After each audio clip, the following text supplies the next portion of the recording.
Napansin mo ba na may halaman na kahit konting alaga lang sobrang lush at buhay na buhay, habang yung iba naman hirap tumubo? Minsan hindi sa dilig o sa araw ang problema, nasa growing medium pala. Kaya kung gusto mo ng mataba, healthy at masiglang halaman, isa sa ginagamit ng maraming growers ngayon ay ang Coco Peat katulad ng hawak ko ngayon. Alam nyo ba na ito ay galing sa coconut husk pero ginawang high-grade, soilless, growing medium? Meaning, pwede siyang gamitin panghalo sa lupa o replacement sa soil for seedlings. Totoo. Ang maganda dito, balance ang moisture at airflow. So ang mangyayari, mas breathable ang roots, mas nag-hold ng moisture ang lupa, mas improve ang soil texture, at mas supportive sa growth ng seedlings. Totoo. Kaya yung isang bag na ito kapag na-expand, pwedeng umabot ng around 16 to 25 liters. Kaya good siya for multiple pots or garden beds. Ginagamit din ito ng growers para sa seedlings, lettuce at gulay, succulents at cactus, at syempre, ang berries at plant cuttings. Plus, sterilized coco peat siya. Ibig sabihin, mas protected yung seedlings mo from unwanted fungal or insects issues habang nagsisimula pa lang silang tumubo.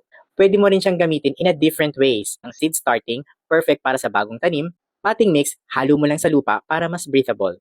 Pwede ring garden soil mix para mas maganda ang water retention. O kaya naman top layer sa pots para hindi agad matuyo ang soil. So kung gusto mo ng mas healthy ang roots at mas lush ang dahon at mas maayos ang growth ng halaman mo, this is a really helpful planting medium to try.